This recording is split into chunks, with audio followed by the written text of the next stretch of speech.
Welcome to Market Insight. I'm Michael Suido. We turn our attention now to the currency markets, where the main narrative of the past 6 months, perhaps longer, has been a strong U.S. dollar. The strong dollar has hurt emerging markets as investors shift funds to U.S. assets. It's also inflamed tensions between China and the United States, as the U.S. does not want to see a weak Chinese currency. The U.S. dollar index hit 97 on Wednesday, its highest level in 20 months. Over the past couple days, though, the greenback has softened, raising investor eyebrows. And then last night, it dropped nearly 1%. I spoke earlier with FXTM's Jameel Ahmad and asked him what's leading to the dollar sell-off and if just perhaps the greenback has peaked. We did see the dollar dip lower after hitting a new 15, 16-month high on the last day of trading.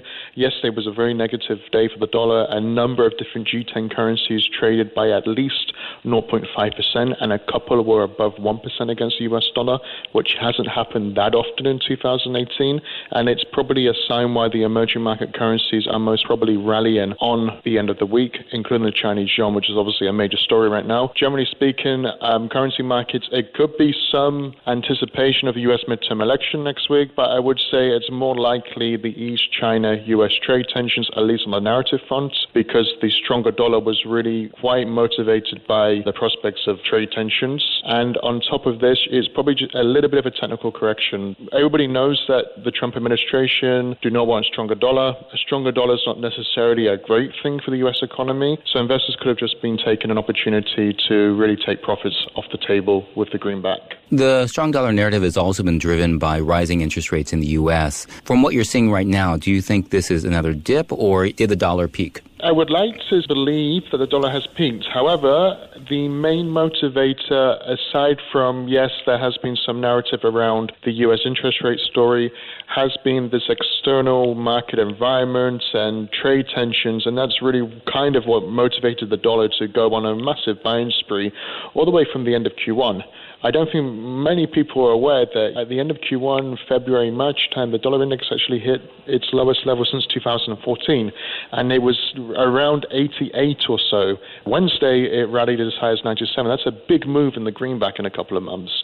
I would stick to the narrative and the story that it's probably profit-taking, but it would be welcome news for emerging markets. It would be welcome news for a number of different global currencies if this really could be a sustained dip in the dollar, because we know a lot of emerging markets, in particular the likes of Indonesia, India, have really struggled to adapt to a strong dollar environment. Yeah, that definitely would be a boost for emerging markets if the dollar did weaken. Let me ask you, though, from the standpoint of a retail investor, what currency or currencies would you put your money into right now? Very good question. We've seen a lot of volatility in the British pound over the past couple of days, but I do think that all traders need to be careful with Brexit-related headlines, because quite similar to China-US trade, investors can be very sensitive and react very erratically to such news. We saw a massive spike in the sterling yesterday. It was above 1.5%, which is a really big move.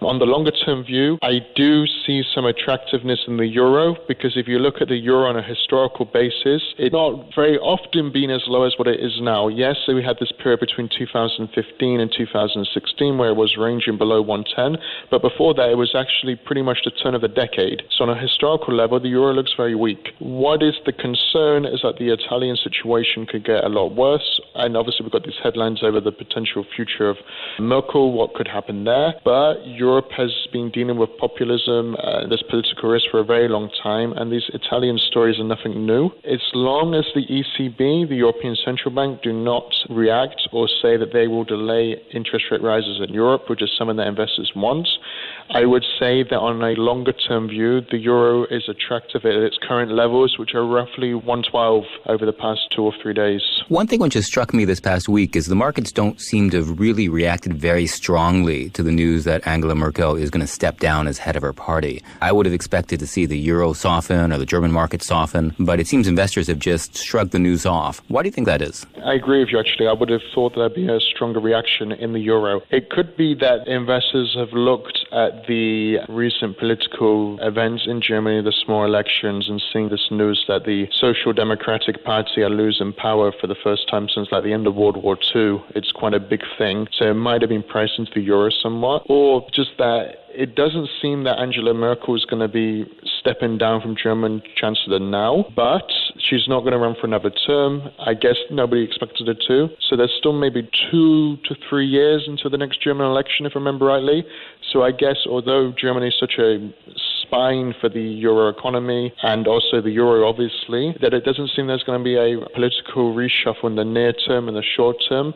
And because the external uncertainties in the financial markets today are so unpredictable and erratic over the near term, investors are willing to see what happens now and then worry about what could happen later at a later time. So markets across Asia jumped today on news that U.S. President Donald Trump has asked his cabinet to draft a possible trade deal with China. Trump also tweeted that he had, quote, a long and very good conversation with his counterpart, President Xi Jinping of China, and that the two sides have scheduled meetings to take place in Argentina on the sidelines of the G20 summit later this month. I would say let's not get too excited because we've seen so many different headlines over the past couple of months, but generally this means should be weaker in the dollar, which means a lot of global currencies will have the opportunity to really regain some momentum over the past couple of months, and it should be good for global stocks. So this would also negate the view of caution somewhat before the U.S. midterm election, and it would be very good for emerging markets, riskier assets, oil over the longer term as well, and it would provide a lot of relief because I can't understate enough how much of a risk these global trade tensions in general are to the world economy. So this would be a massive hurdle to get past. Yeah, caution does seem to be the word of the day. Jameel, thanks so much for speaking with us today from your Cyprus office.